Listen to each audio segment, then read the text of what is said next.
following announcement has been paid for by the WZWA network. Ladies and gentlemen, welcome to the NXT 2.0 review here on the WZWA network. I'm one of your hosts, California Imperi. A joy, a privilege, an honor to be with you all here today. And I'd like to introduce my co-host at this time, the one and only Juicy Boy Daniel Johnston. What's going on, my friend? Yeah, well, it's great to be here. As always, California, week 2 into our foray into NXT 2.0. Lots to unpack here, as always, my friend. That's it, bro. And look, there's an elephant in the room here that I need to bring up, bro. And that's we didn't review Dynamite last week, okay? And there might be people out there that are wondering why we didn't review Dynamite.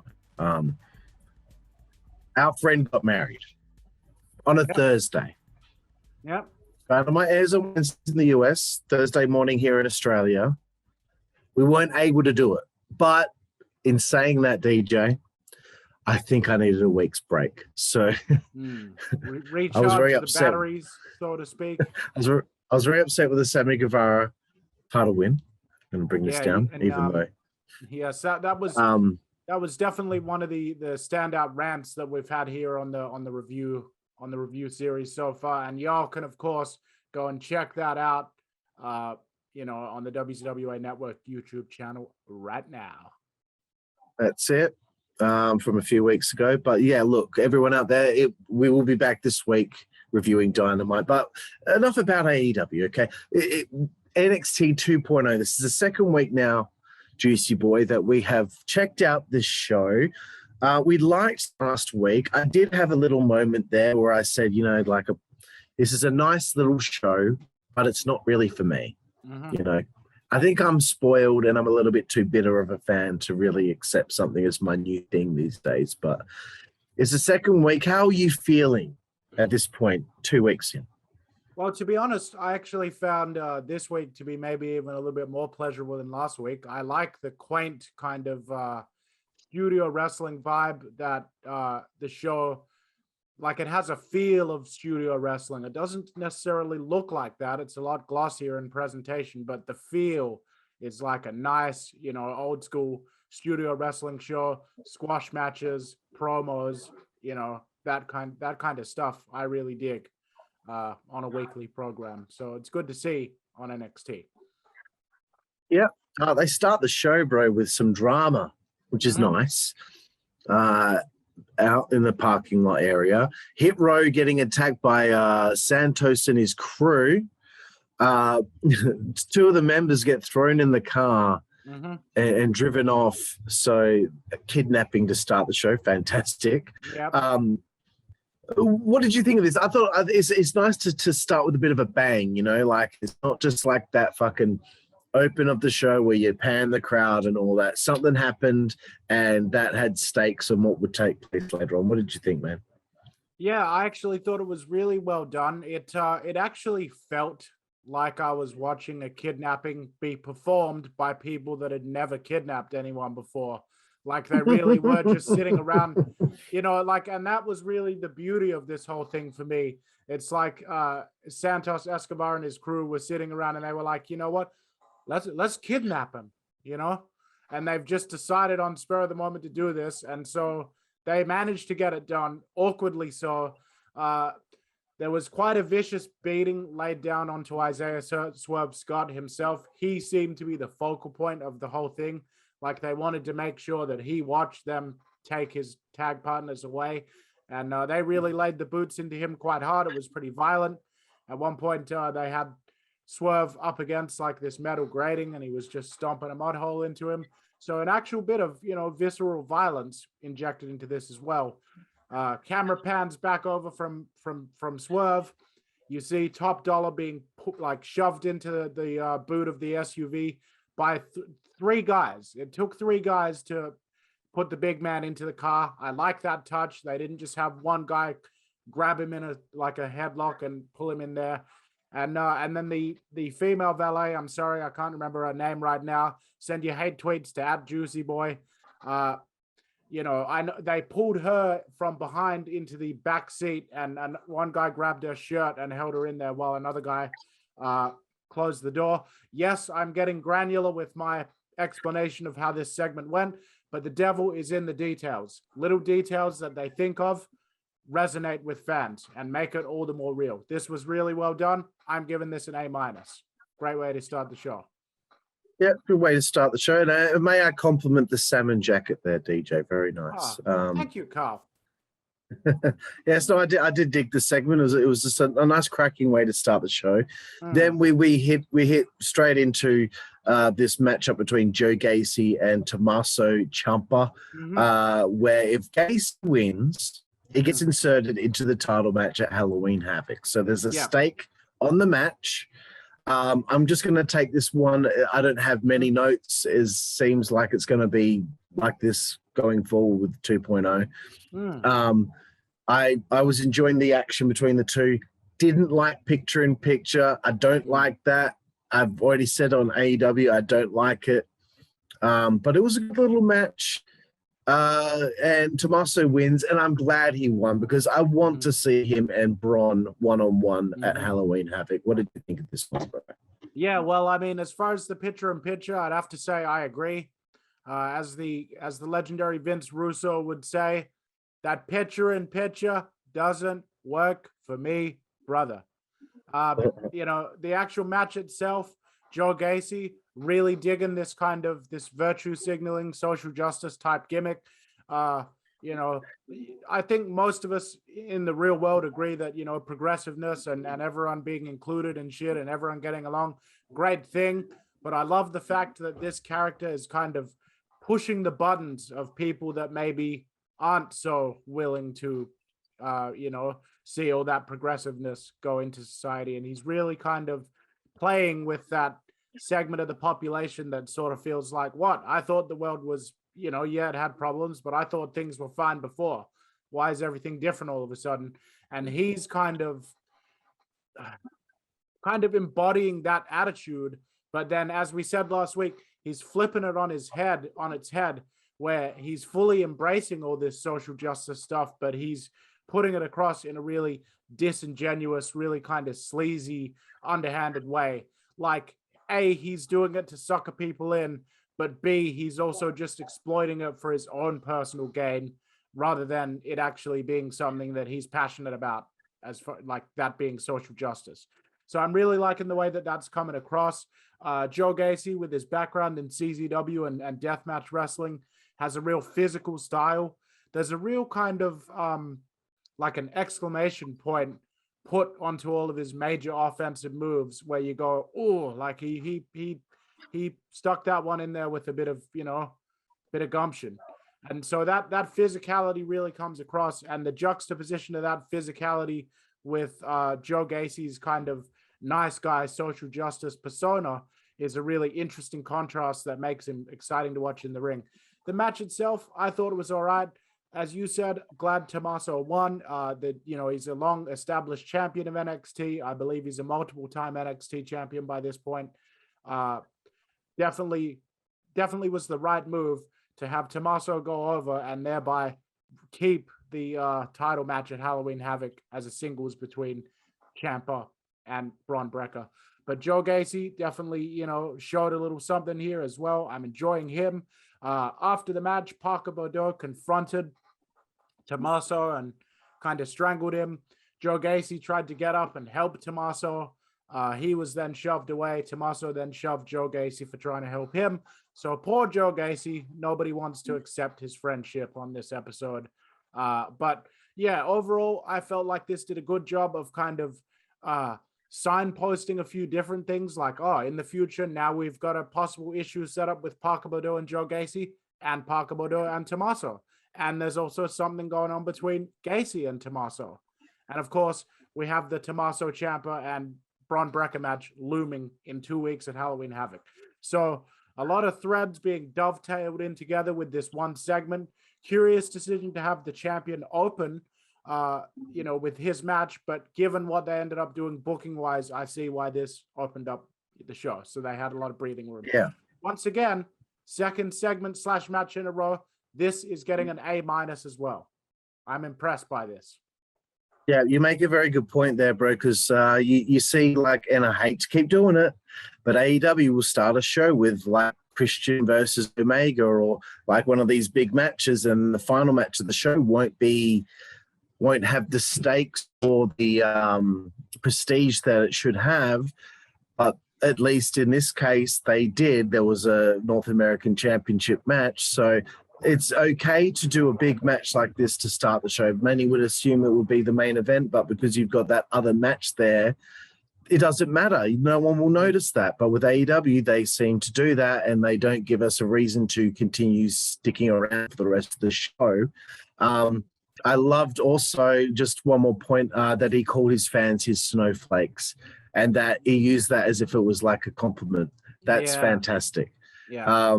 And also, I'd just like to say, for those playing at home, DJ did use the two words gumption and juxtaposition. I like that, DJ. Very nice. Okay. I like to make fun of your vocabulary. Okay. It's I bet you Vince Russo would love to talk to you and be like, bro, what? Gumption, juxtaposition, bro. He would love that. He would pop for you. I'm telling you. What, you got a thesaurus under your desk, bro?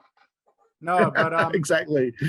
And Parker Bordeaux, bro. Why don't they just call him Parker Bordeaux? We're calling him that. I don't remember the name that he's been given. Yeah, fuck. I don't even remember the name as well. They've also just called him that. We should mention as well before we move fully They on. shaved his head. Right? Why? Shaved his head too. Hell of a head of hair. Fans, a number of fans don't It's like a bald man that offends me. That offends me, okay? I'm sorry. Keep going. Oh, no, but yeah, a lot of fans of his from prior to his signing with WWE NXT are saying that that's they're not really liking the shaved head look comparatively to the hairstyle that he used to have. So that'll be interesting to see just how much that affects his overall presentation going forward. They're probably just trying to make him not look as much like Brock, but if it were me, I'd make him his long lost son. Like that's a Vince Russo thing right there. Okay, enough about Vince Russo. I don't even know why he's been brought up several times. This is the third time now. Bro, I love, and again, I keep saying bro.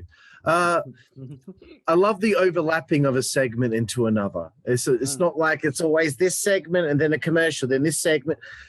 It overlaps. All of a sudden, Joe Gacey's just sitting there like on his ass, and then boom, baby. Toxic. Yeah. All right. Here we go. Right, Me and DJ lean forward as we're watching. As soon as we hear that, we're pumped. I'm rubbing my hands together. Here we go. These three gorgeous women. Great promo from them. Gigi and JC, they are my favorite tag team. I've never seen them wrestle as a tag team before. They're already my favorite tag team. Okay. And I will accept a 2-on-1 handicap match anytime. And I want to also say Mandy has really come into her own. She has come into her own, bro. Like beforehand, I kind of considered her like a Kelly style, like a good-looking girl who, wrestles okay. But now she's really a performer. Now she's fucking looking to that camera. She's got that fire in her eyes. She's cutting great promos. She looks believable.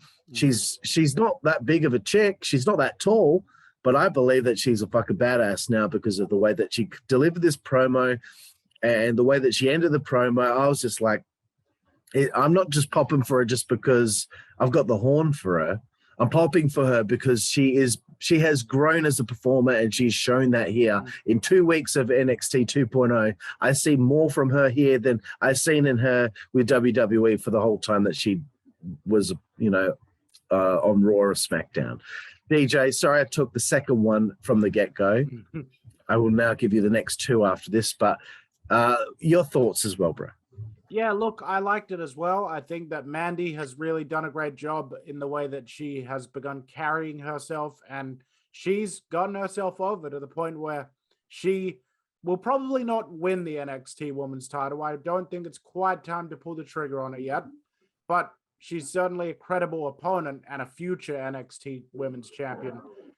She's definitely moving up into that echelon within the show, and she's fantastic. I also want to point out that within Toxic Attraction, there's a clearly defined leader in Mandy Rose. It's not like the Shield or other trios like the Freebirds or the New Day where they're all equal. There's a clearly defined leader. Mandy Rose is the leader. CC and Gigi are the cronies and the team. They're the second. JC, sorry. Sorry, yeah, JC. JC, yeah. Yeah. Keep going, bro. Sorry. They're the seconds in the team, and she's the leader. It's important to point that out because that's also, even on a subconscious level, already foreshadowing the implosion of that group. So these three women, even after this tag team faction that they're doing now ends, which I hope it doesn't end anytime soon, but when it eventually does, and it will, it's not a matter of if, it's when it ends, they can potentially get another year out of just working with each other, because you're now going to have this dynamic at play between these two who are the tag team, this one who's the glorious leader that's going after the main title. Boom, we've got ourselves an interesting faction that can potentially carry storylines for a good number of months. The promo overall, all three ladies knocked it out of the park, but Mandy remained in the center of attention. She's the one in the big women's title match coming up, so she should have most of the focus put onto her. So I'm giving this thing a B-. This was well done. Lovely. Moving forward, Xyon Quinn, the first time we see this former rugby player performing. I like to call him Kiwi Dave Navarro. Taking on Malik Blade.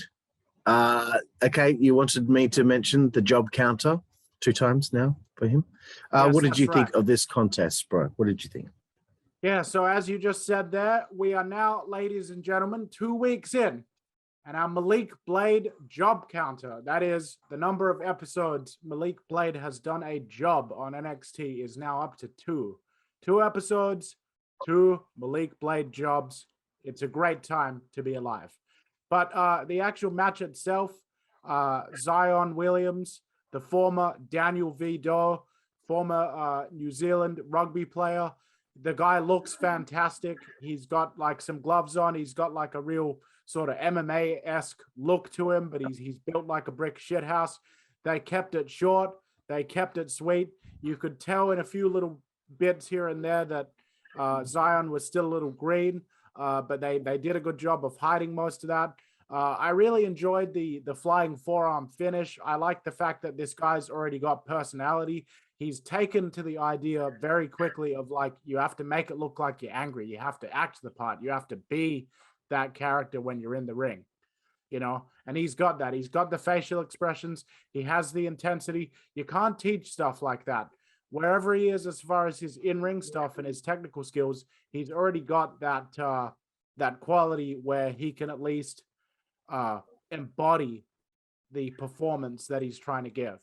And so I like that he's already starting to get the hang of taunts and interacting with the crowd and facial expressions and body language this early on. Still a little green, but also, you know, nothing to complain about. I'd probably give this a C+. Very good, bro. I don't really have a lot to add to it. It's just a nice way to build up this guy, Xyon Quinn. Yeah. Next segment, Ciampa backstage. Okay, so you were talking earlier about Ciampa, Gacey, Parker Bordeaux, Bron Breakker's in there too, but now the grizzled young veterans getting involved with Tommaso. So now that adds another element, another thing going on. I like that. I like this is back in the day. This is what it used to be like. There'll be all these different issues going on with all these different people. I like that. And I've always been a proponent of that English wrestler who's kind of like got that accent that kind of comes across like a bit of a hooligan. I think that's something that's missing in wrestling today, as far as like an English wrestling character is concerned. I think it's like a Vinnie Jones. I mean, think about like a wrestling version of Vinnie Jones. That's something that I would like to see. So these guys have got like a little bit of that in there. Bron Breakker interrupts the situation there, and I guess this might lead to some sort of tag team match.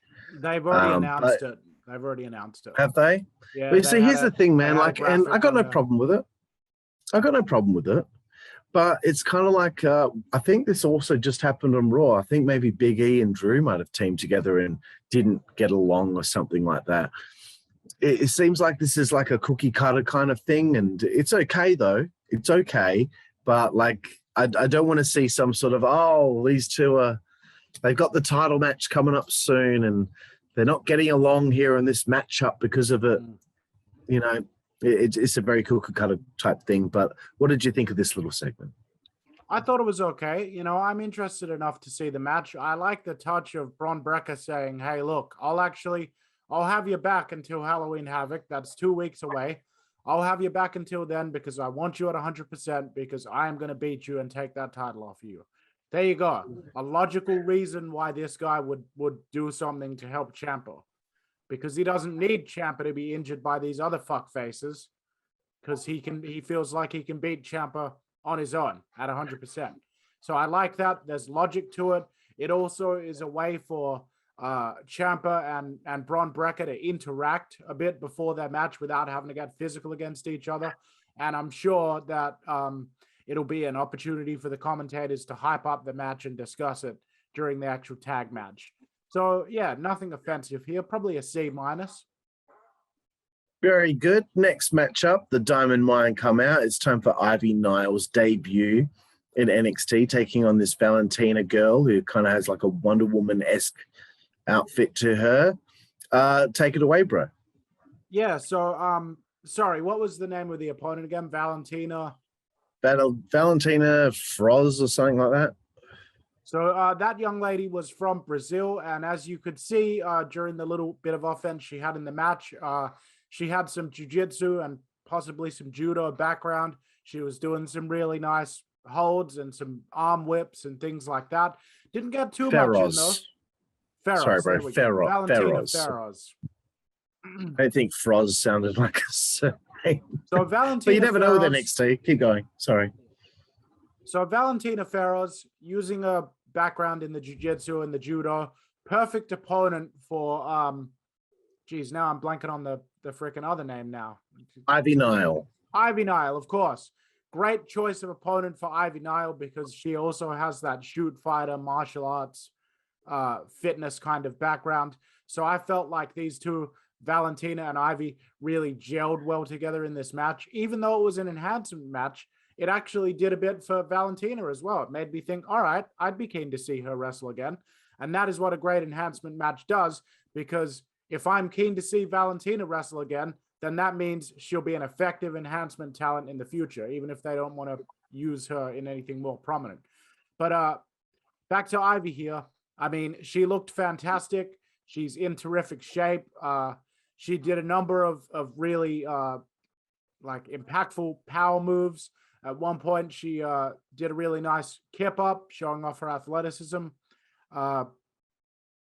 This thing was exactly what it needed to be. It didn't overstay its welcome. Great win for Ivy. Great win for the Diamond Factory. The submission that she used at the end, basically trying to put Valentina up into sort of a torture rack and almost like snap her in two. She's trying to get her hands to lock, but before she got there, she tapped out. Yeah, that was a really nice touch. It's good that you pointed on that. She actually, made it seem like she was, struggling to try to actually lock her fingers. And the visual of that, I mean, obviously Valentina Feroz is quite a flexible young woman, but you got to think if she had those hands locked, she would have basically snapped her in two like that. But she didn't manage to get the hands locked, but it didn't matter because Valentina Feroz tapped out, and then Ivy just dropped her like a sack of shit and posed for the camera and has a very nice presence as well. So I like that they seem to be teaching a lot of these new signees and these new talents that you got to be a character. You got to have mojo. You've got to think, I'm the fucking motherfucker that runs this place, whether you're a good guy or a bad guy. And she was able to get that across, and this was a good little debut for her and a nice little showing for Miss Feroz as well. So I'm going to give this, again, a C-. Very nice, bro. And I'd be very happy to lose an arm wrestling match against Ivy, and I know that she would win. the only other thing I wanted to say is that I would like to see Ivy Nile against Layla Hirsch. Won't happen anytime soon, but they're both, there's kind of around the same height, it seems. So I think that would be an interesting bout. That's just what was going through my mind. They're Diamond Mine, not Diamond Factory, Diamond Mine. They're cutting a promo after the match. Their manager, I'm sorry, his name escapes me, doing a very good job. Malcolm Bivens. Right. Thank you for that, bro. Malcolm Bivens. Nice little promo, hyping the team. I would like to see some stuff with Roderick in the next few weeks. Ikemen Jiro interrupts. Yep. With his silliness. Obviously, he did this as well. So he might be looking for a title shot, but don't know if he's going to get that because he ended up taking on Julius Creed. First time I've seen him perform. Second time I've seen Ikemen perform. I love the great amateur moves that Julius was bringing into this matchup, showing his strength, showing just his skill. And this is something that I think kind of is missing in wrestling today, is having those amateur style wrestlers involved, because a lot of the time, bro, most wrestlers that become a professional wrestler, their background is amateur wrestling. So it makes sense to utilize these things in matches. Creed gets the win, a nice finish with that fucking clothesline. Kushida makes a save. I guess he was like a former cruiserweight champion.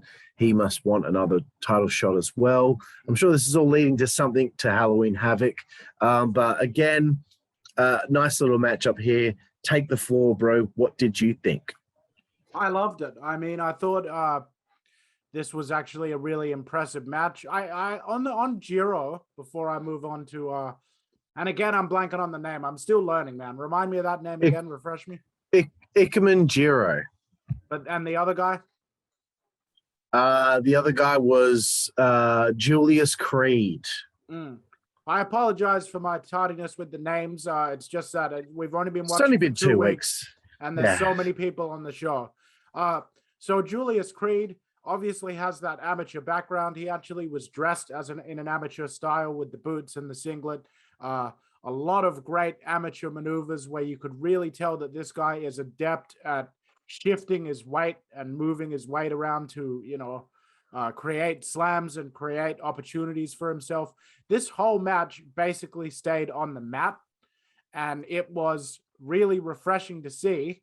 And, it also did, again, I go back to it all the time. It hid the weaknesses of this guy and it accentuated his strengths. So, and Jiro, I said that he's probably got as much of a future on the main roster to be a success as anyone, because he's got that kind of comedic gimmick. He does seem to be well liked by the crowd. And I think Vince McMahon would just go crazy for his gimmick. But as far as the Diamond Mine, I also see there being some potential in that if they keep him as a unit for a long time and develop the individual members within. This was pretty fantastic. I liked this a lot. I'm giving this a C+.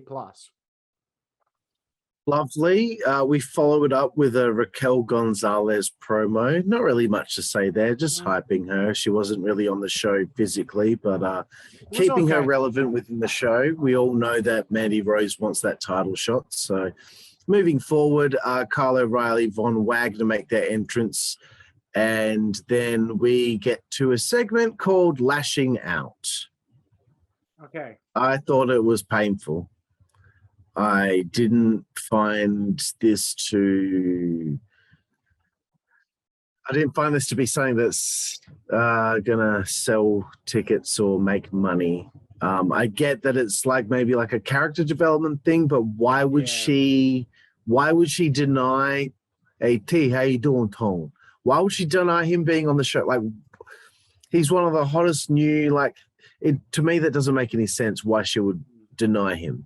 He's everyone's talking about this new guy, Tony D'Angelo. So I just, for me, I found this to be not so fun. There's no doubt in my mind that that's going somewhere.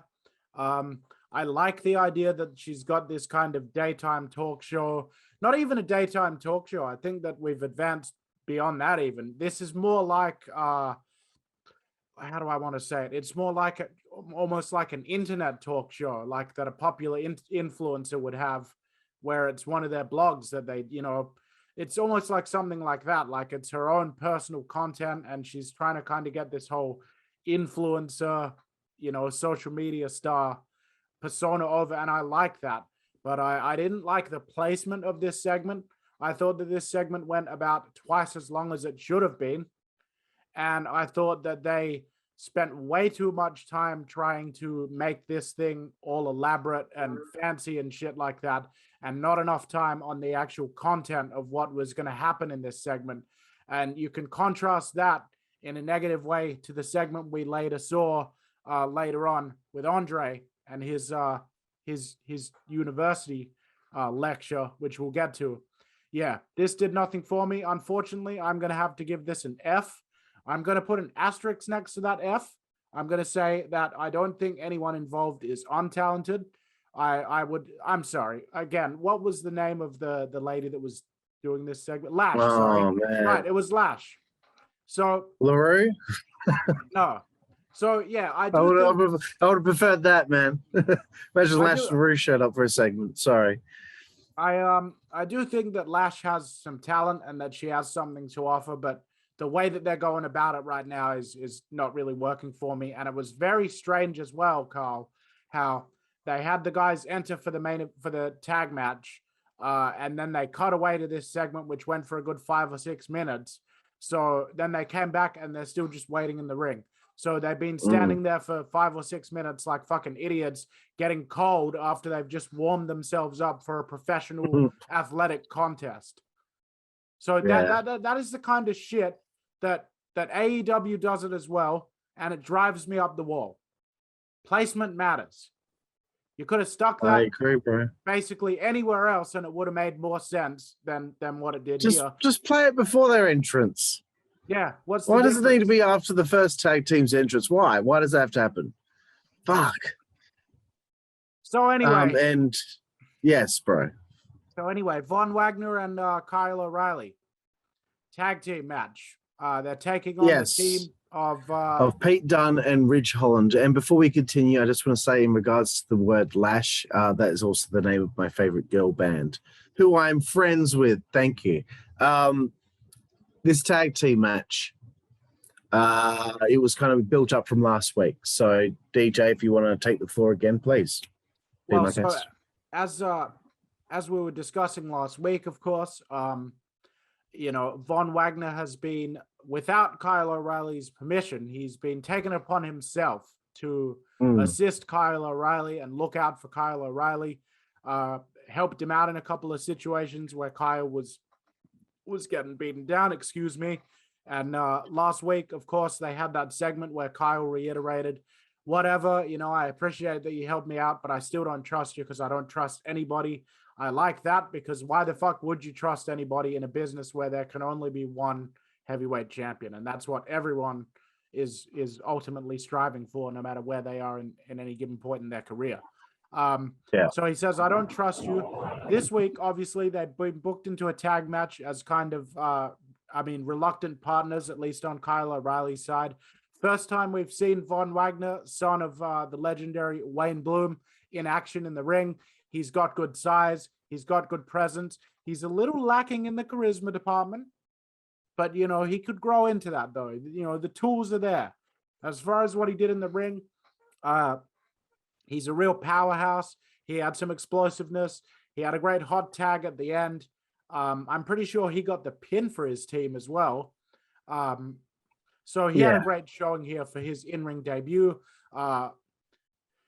Ridge Holland and Pete Dunne, they did a pretty good job with the joint manipulation, trying to keep this thing on the mat, especially where Kyle O'Reilly was concerned, as he was the smaller guy. They tried to keep Von Wagner from tagging in, which would make sense because he's the most powerful in the match. This was really well worked from a psychology standpoint, and again, didn't overstay its welcome and got across what needed to be gotten across, which is that, okay, these guys are sort of becoming unlikely allies. Now it seems like there may even be some chemistry in the ring. And to be honest, from a non-kayfabe perspective, Kyle O'Reilly's not a bad guy to have, like, giving you tips and stuff about what to do in the ring, because he's great with his footwork. He's great with his strikes. They look brilliant. Little things like that, Kyle O'Reilly is very good at. So him being teamed on TV with Von Wagner, even though they seem like very different types of wrestlers, can only be a good thing. And I'm interested to see where it goes. I'm giving this a B-. Yep.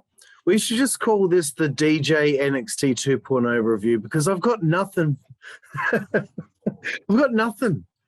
I love all of it, bro. Sorry, there's a moth. I've got nothing, bro. But like, I like that you the way that you've like looked into this and way that you just explained everything, and you went through with a fine tooth comb. All I've written is this, okay? Kyle looks soft. Impressed with Von. Nice finish. No. Pathetic as that. But when I review Dynamite, I've got fucking hundreds of things to say. But like, I mean, but it's like that paradoxical thing we always say on this show.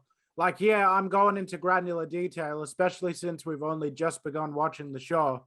But, you know, I'm known for being quite verbose, and nobody likes listening to a good Daniel Johnston rant more than Daniel Johnston. So that could explain some of that. But we also always say, if you don't have tons of notes and tons of shit to criticize, it means it was a good show. So we always tend to look at that as more of a plus than a negative anyway. Yeah, and we all know that you're president of your own fan club, bro. Yes. But yeah, look, the real thing that I took away from this, and look, last week I said I didn't really like Kyle O'Reilly, but I've got a predisposed fucking thought process when it comes to some of these indie guys, you know, especially if they're small. But like, look, I was more impressed with him this week than I was last week.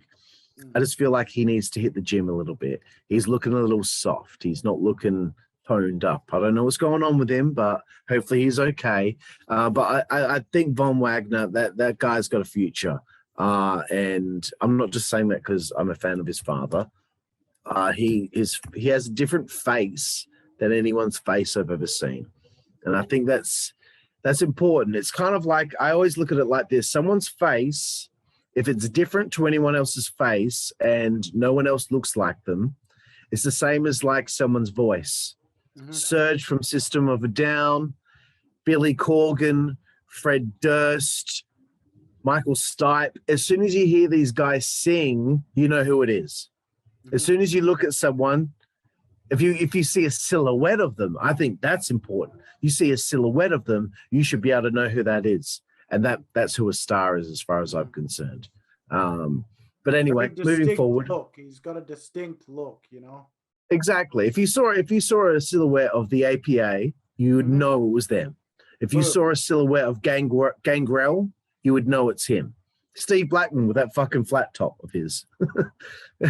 These guys, you know, I think that's very important. And if people can do an actual impersonation of you as well, that's another thing. I would challenge Jason Sensation, the guy that did the Owen Hart impersonations. I challenge him to pick some of these guys that are going today and do an impression of them, because I don't know if it's that easy, because everyone's kind of similar, whereas back in the day, you know, you had Randy Savage. Moving forward, bro, I'm trying to like continue a bit of humor in the show because you're bringing all the smarts. It's like dumb and smart here today. Andre Chase, speaking of funny, loved it. Loved this promo. I popped immediately when the music started playing. I popped immediately, and I think this is something that they probably could have done with Christopher Nowinski back in the day. Great promo. You know, he's talking about, you know, ring presence and picking on Odyssey Jones. And I guess this is a feud that's going forward. I don't know why Andre would pick this guy to go after, but it's hilarious because, you know, some bad people could be so delusional in thinking that, you know, I love a delusional heel, so this is great. He snaps at the student that dares question him. Great use of foul language. He's dropping F-bombs, but we're bleeping it out. I love it. I love it. I love it. So I've been hearing about NXT 2.0 wanting to make this more edgy. And, man, they could be doing this on the main shows, but they're not. What did you think, man? This is like last week. I didn't think much of him, but this week I was sold. Well, actually, if I recall last week, you liked the fact that he threw Odyssey Jones' foot off the rope. So, I like that bit. No, but so the fact that it was funny, notwithstanding, because this was hilarious. So as Carl said, this was framed like Andre Chase was doing a university lecture. He had a bunch of students there. He had like a projector up above his head, and he was talking about how Odyssey Jones last week, and he played the footage from the end of that match last week, was talking about how Odyssey Jones, instead of putting his foot under the rope, which was also a legal way to break the pin, but instead of putting it underneath the rope, he should have actually put his foot on top of the rope, which would have elevated it and made it easier for the ref to see. And low-key also would have made it more difficult for Andre to throw his foot back away without the ref catching it. But Andre, as the heel, did not mention that when he talked about this. The only thing he said was that Odyssey lost the match because he didn't put his foot on the rope instead of under it. Brilliant heel maneuver there. Completely ignored the fact that it was actually him interfering in the match and physically moving Odyssey Jones's foot out from under the rope, causing him to take the pinfall in that situation. I like the fact that the rules matter and that they're actually calling back to it as part of a storyline. You see how simple that is, AEW? simple. You can actually use it to build storylines and angles and drive programs if people take the rules seriously, as they did in this case. One of the students, we've all been to school or university with a person like them, puts his hand up, says... I hate those cunts. Yeah, he got what he deserved, frankly. Puts his hand up, says, isn't what just happened illegal? Which, of course, it is. Andre gets up into his face smiling, and then at that point he starts going off and kicks the kid out, and that's when he starts slinging all the F-bombs, which were bleeped out, and it had a Chase University logo would pop up over his mouth as well, so you wouldn't even see his lips doing it. But if you've got to do that, I don't mind it. It kind of makes swearing even funnier when it gets bleeped out, because now it seems like it's even more intense than probably what he actually was saying. So yeah, this was a laugh riot. I'm going to give this an A+, because I like to give credit to the writers and the wrestlers when they knock a segment out of the park. You don't see it that often. Really amazing work. And I'm sure Odyssey Jones is going to absolutely whoop Andre Chase's ass somewhere down the line. Yep. Before we get to the next match, AT, how you doing, Tom? AT, how you doing, Tom? AT, Tony has a promo. He's D'Angelo. pissed off. Man, fantastic stuff, bro. Talking about this backstage producer that was grinding his gears, and to end the promo, fantastic verbiage. To end the promo, you can hear somebody in the boot of the car, implying that murder is going to take place, probably, or at least a beat down.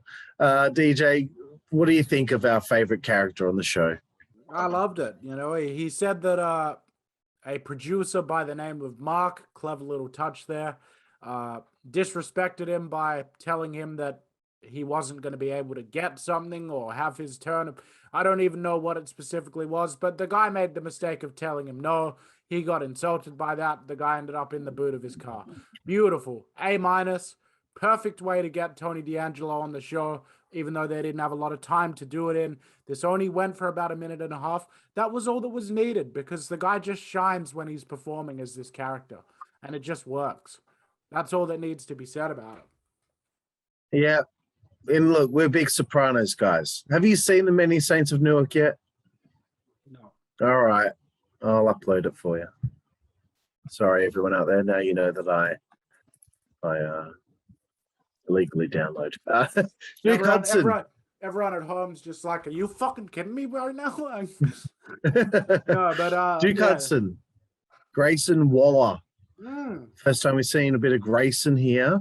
Yeah. I'm going to go through my notes before I throw it to you, bro. The Gambler is back, bro.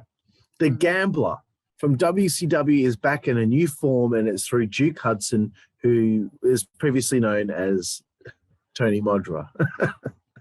And of course, the two Australians right here. It's so funny how like NXT seems to have all these Aussies. And because I thought that they just got rid of a whole bunch. Who knows? Like all of a sudden, who'd have known? The next thing you know, actually, we still have a whole heap of them. And you can tell every time they fucking open their mouth. Grayson Waller is a Golden Gloves boxer from Australia. I didn't know Australia did a Golden Gloves. Good little match. Didn't like the use of the stunner as a near fall move. I kind of wish people would just keep away from moves like that. Keep away from the pedigree. Keep away from the rock bottom. Like keep away from those moves that are just iconic to a certain person. You know what I mean? I almost feel like the thing with the stunner, bro, is because Stone Cold is willing to like go and publicly say when he doesn't like something that WWE does, like they don't bother to protect his finisher. I guarantee you, no one in WWE will ever use a tombstone pile driver on WWE TV for the next 20 years at least. And I guarantee you, no one has so far, and they won't use the running leg drop that Hulk Hogan used for all those years on WWE TV as a finisher. I don't know why the stunner is considered an exception and why it's used as a high spot, but whatever. It was a wheelbarrow variation. Anyway, sorry to interrupt, but go ahead. That's all right. At least, look, bro, at least like the super kick isn't fucking being used 10 times on a show here with NXT 2.0. And the tombstone, you just brought it up. Fucking AEW, fucking, what was it, Revolution? We must have seen about 5 or 6 fucking tombstones. It's enough already with this. Don't use moves like that as just a regular move. Don't use a fucking super kick as a move that just fucking makes someone dazed and they don't even fall. Like a kick to the fucking face will knock you out, motherfucker. Hudson wins as predicted. Good win for him. Good to see that he's finding some success there. What did you think of the match, bro? Yeah, I thought it was good. I think Grayson Waller, the former Matty Wahlberg, began wrestling in 2017. He was trained by PWA's Robbie and Madison Eagles. And now, in such a short time, only been wrestling since he was 27, which is a relatively late age to start as well. But the guy's obviously got a background as an athlete. And, he looks like an Australian version of Rob Lowe when Rob Lowe was in his, late 20s. So the guy's a good-looking guy. He's definitely got charisma. Once again, he understands that it's about giving people a show. And he understands that it's about being charismatic and charming people and kind of making people fall in love with you through that camera. And so he gets that. I'm excited to see where he's going in the future. Duke Hudson, same thing. Charisma as well, man. Like both these guys took the opportunity to maximize their minutes, as Jim Ross would say. Maximize your minutes, sassafras. And that's exactly what they did here. This was a great match. C+ for me. Loving that the Aussies are getting a chance to shine here on NXT.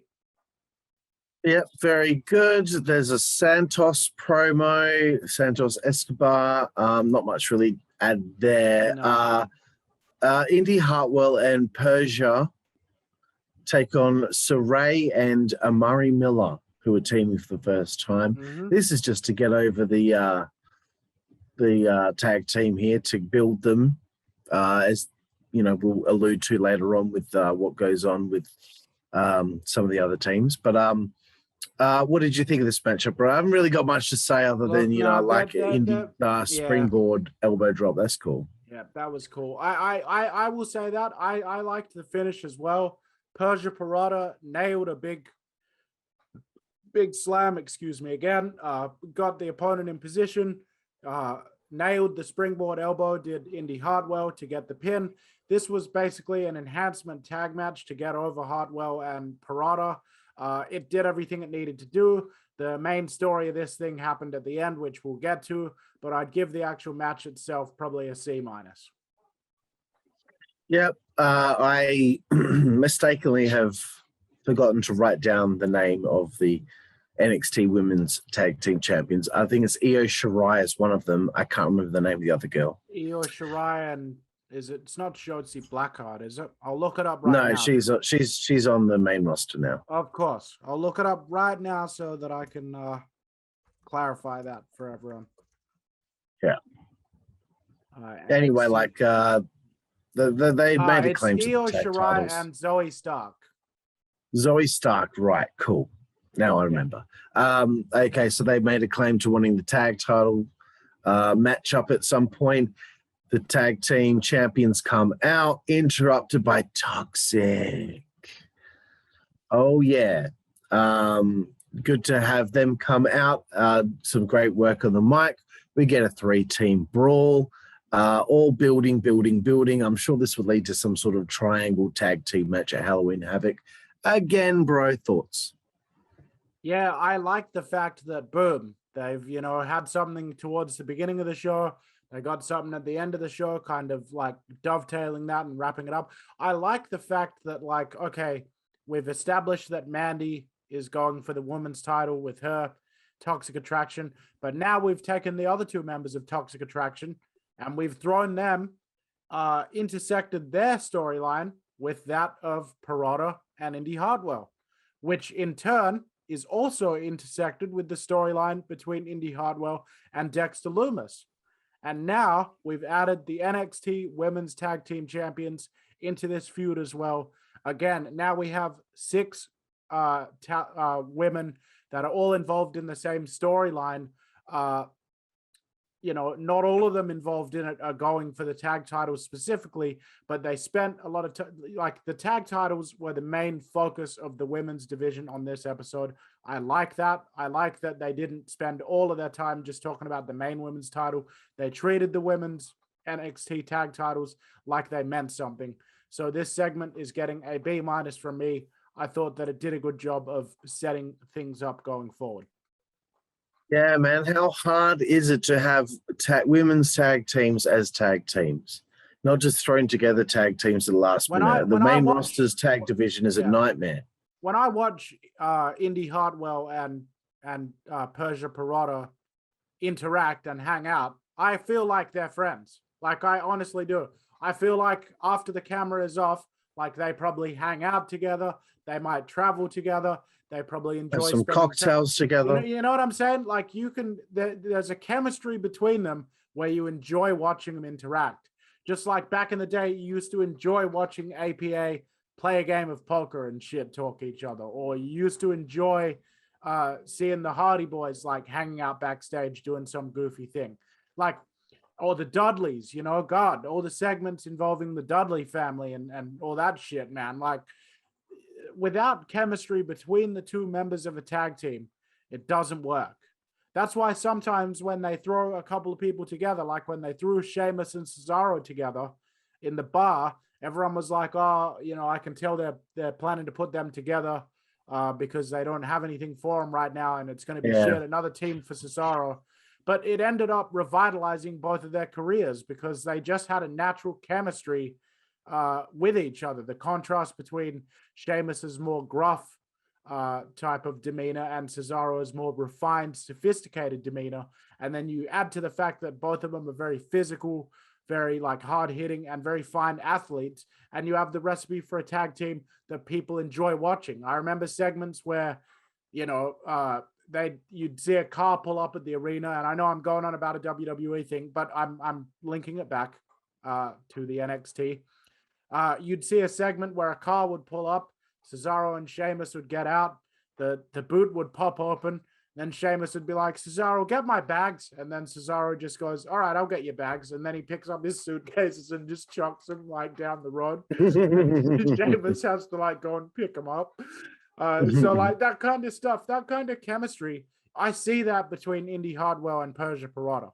Like, I see a real good chemistry between them, just like I see a good chemistry between the Toxic Attraction members. And that comes across and makes all the difference in making this shit interesting to watch as a viewer. Yeah, very astute points there, bro. Cameron Grimes, loving this whole thing where he's looking for love, man. He's looking for love. He walks up to I've forgotten the first name. Hang on. Grayson Waller. Geez, these NXT names are tough to remember. And what happened to just plain names like Steve Blackman and Jerry Flynn? Comes up to him. Waller's obviously got a date. I don't know what. It's so ridiculous. He's in a kitchen, and the kitchen is clearly within the building. And there's a girl there ready for a date with him, and he's got to go have a shower. And then Cameron Grimes is just able to just waltz up, and he's in his whole outfit without even actually performing on the show. Just stuff like that. It's just ridiculous. Funny segment there. He's trying to teach him the ways of, finding a lady or whatever with the. Like he's teaching him Tinder. He's showed him Tinder. So like I'll interject a bit here. Take over, bro. He kind of comes up, and you can see that Grayson Waller's hit with the ladies. Cameron Grimes walks up and goes, "Man, that was pretty impressive the way you kind of talk to that chick." And he's like, "Nah, mate, this isn't even my full game. Like, mate, this is nothing with his Australian accent." And so Cameron Grimes essentially asks Grayson Waller about advice to get girls, and Grayson Waller, of course, responds with, "Well, maybe if you shaved your chest and got a haircut and stuff, you'd do all right." Then he introduces him to Tinder, and even though it's 2021 and Cameron Grimes is supposedly a millionaire, like he doesn't know what Tinder or online online dates is. Like, and at one point Waller said, like, it's not about wins and losses, it's about swipes and likes. And I thought that was a funny line, because he of course lost his match earlier, but still lined up some snatch afterwards. So and then essentially the segment ends with like Grayson Waller kind of showing his phone to Cameron Grimes, as two buddies might do, and he's going like, "Oh yeah, look at that one. Oh, what about this one? Mate, yeah, mate, yeah." So this kind of stuff makes it more easy. Like it makes you as a viewer get invested in these characters when they go to wrestle, because you feel like you've spent time getting to know them. And that means when you see these guys getting beaten up and taking moves, you're not just watching a wrestling match in a vacuum. You're thinking, "Oh man, like Cameron Grimes is so funny and goofy, man. Shit, that sucks seeing him get dropped on his head." You know what I mean?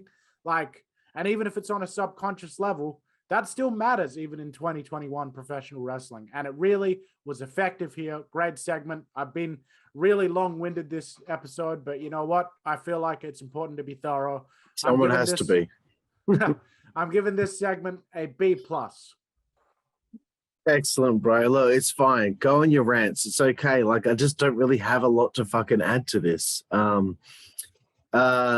Imperium. I forgot about the Imperium promo. These are two dudes that I would not want to fuck with. I like it. What did you think, bro? Loved it as well. I liked the lighting that kind of was reminiscent of a pose down contest. And they kind of intercut between two different locations. Both of them had Imperium cutting a promo in it, and they kind of intercut between those, which is a great way to put together little packages by just picking and choosing.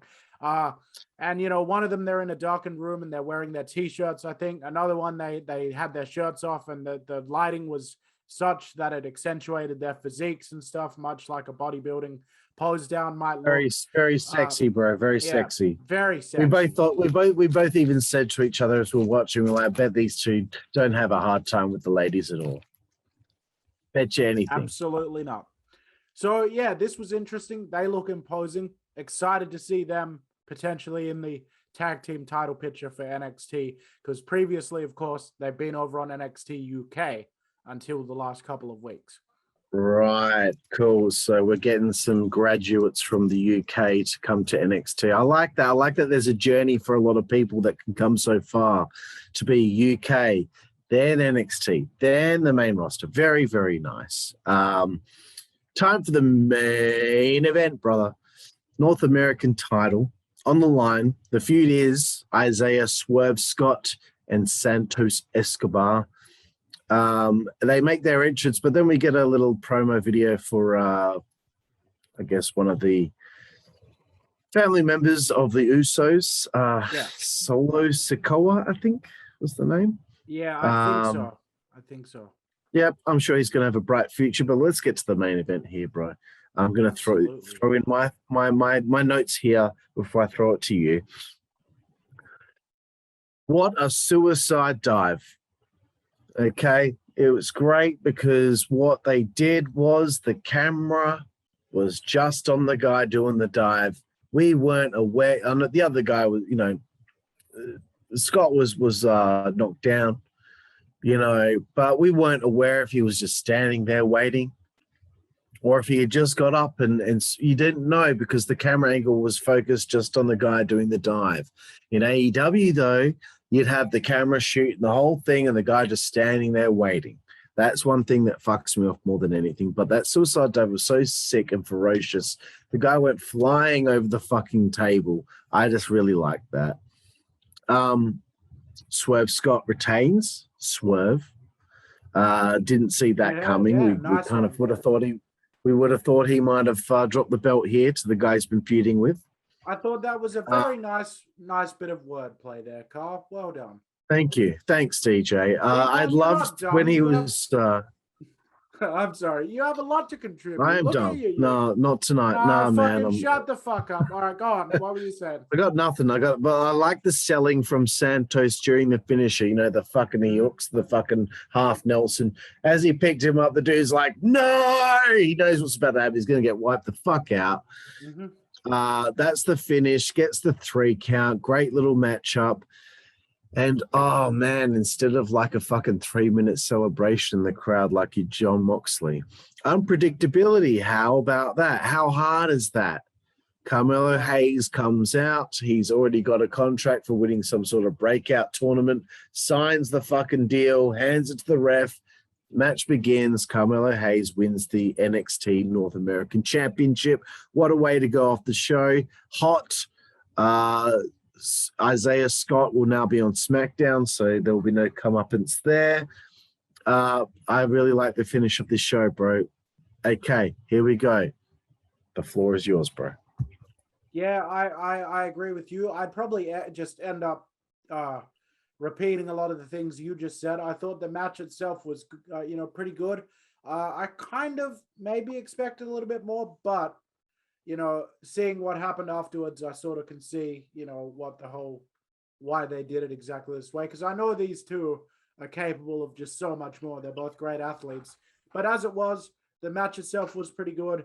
The dives obviously were impressive, spectacular looking, but this still looked like a fight. It still looked like it was a contest between two professional athletes. And that is a major distinction between the NXT stuff and the AEW stuff a lot of the time. And I know people don't like us constantly comparing them, but this is my review show, so fuck yourselves. And, I also think that the finisher was fantastic. Not very often that you see that type of move in WWE, but here we saw it. It remains to be seen if they let the guy use that on the main roster, because something tells me Randy Orton isn't about to, take that move. No. So, but in any case, it was spectacular for here and now. I'd probably give this match a C+, and the stuff at the end with Swerve being turned on by his was that what happened, right? He got turned on. Carmelo Hayes, yeah. Yeah. I guess Hayes, they must have had some sort of pre-existing. I don't know. Okay, so here's what it was. I remember now. Carmelo Hayes previously won the NXT Breakout Tournament, which took place not long before we began watching. That entitled him to a title shot at any time against the North American champion. Obviously, it's been assumed in the interim time that he's never going to challenge his own tag partner for it. So it was nicely done at the end. And then the second, added thing on that was that not only is he cashing it in on his own tag partner, he's cashing it in right now, similar to a Money in the Bank cash in, where this is happening right now. There's not going to be a match announced. The bell's being rung. The match is starting. Isaiah, of course, did the whole kicking out of the first big move to show that, even in this situation, he still has a lot of heart. Typical cookie cutter stuff, but I'm not offended by it. Eventually, of course, Carmelo Hayes did take the title off of him. Did he? Just want to make sure that they didn't swerve. Carmelo took the belt. Carmelo took the belt, yeah. Right. I must have been conflating it with I just wanted to make sure in case I made an idiot of myself. But yes, eventually Carmelo did what everyone would expect, and he did end up taking the belt away. So Swerve Scott, will not be going to SmackDown with the North American title. They obviously need it down in NXT. I like the fact that they kind of set up like this contrived thing about will he bring their North American title to SmackDown or won't he? But then they switched gears and had him lose that match and then still drop the North American title right after in this heel turn by Carmelo Hayes. So they took the chance to spin this into an angle and do a little business with it. They didn't just do the cookie cutter standard like, oh, he's foregone conclusion. You know, he didn't do the foregone conclusion where Santos Escobar wins the North American title and goes on to fold that into whatever feud he's doing. They did it in a way where, like, we're going to address the fact that the North American champion's going to SmackDown, but we're also going to handle that business and get a little angle going out of this heel turn from Carmelo, which means that a rematch between the two of them will have high stakes that might not have been there, because without this heel turn, a rematch between them wouldn't really matter because everyone would be like, well, Swerve's on SmackDown anyway. But the fact that this title loss came as a result of a heel turn changes the dynamic of that situation. It means that Swerve is going to have some unfinished business in NXT and a high stakes angle going into his upcoming debut on SmackDown. Yeah, and like, bro, like, this is the thing with NXT. Like, okay, eventually you're going to bring Carmelo up to the main roster. Mm-hmm. Eventually. So they should remember that this happened, and that should be his first angle when he comes in a couple of years' time, is to go after him again, or there's some sort of conflict between them again. Use the footage of this show to show that something in the past happened, because people have a past. So I think that would be really cool and important. And one thing I want to say about Hit Row, I'm not a big fan of the gimmick, but I would like to challenge the WWE creative team. You've brought them up now. Keep them together for at least 2 years. Don't split them up. Don't fuck it up. Try and keep them together for a while. I don't want to see them split up because there's another draft within a year. I want to see a team stick together from NXT onto the main roster. Unlike a team like Sanity, which had a great run in NXT, comes up to the main roster, gets used like a couple of times, and then nothing ever happens again.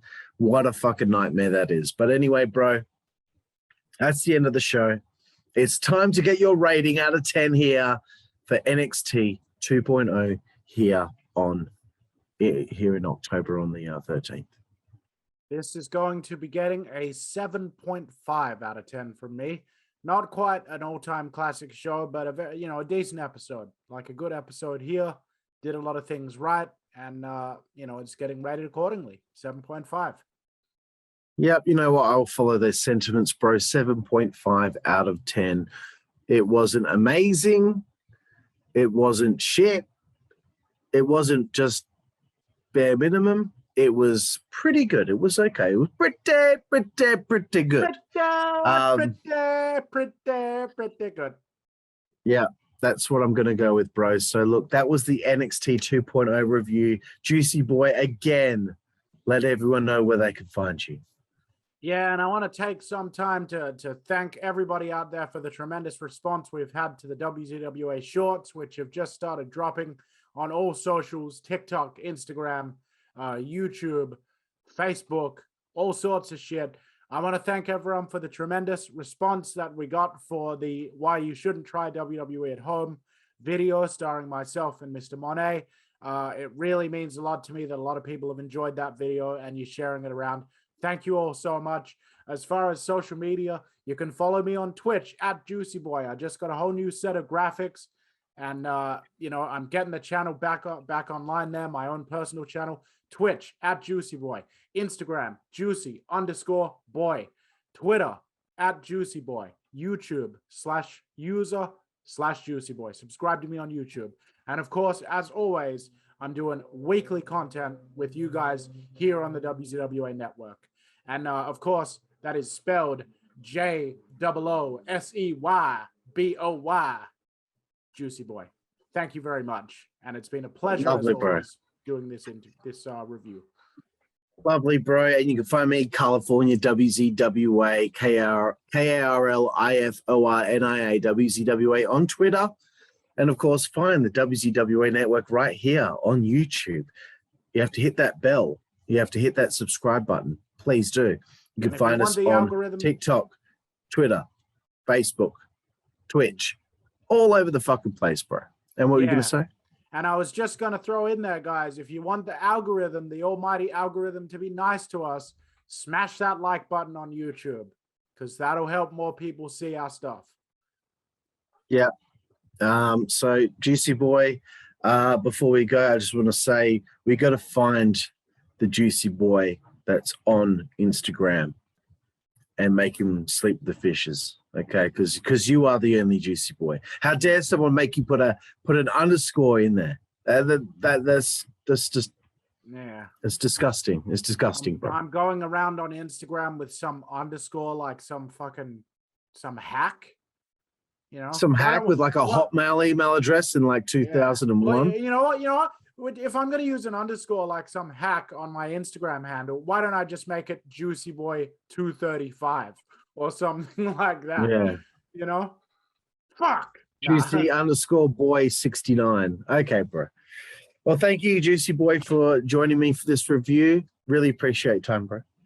Absolutely. It has been a pleasure as always. I'm going to, right now as we speak, as you guys are, not as you guys are watching this, but I'm about to go and do some editing for this very review. So that's going to be exciting. Excellent. It has been a pleasure as always. Thank you so much. No worries, Brian. I'm about to have dinner. Thank you, everyone out there, for watching the AEW 2.0 review here on the WZWA Network. And we will see you down the road. Thank you. See you down the road, guys. Bye. Thank you, guys. Bye. Take care, guys. Bye.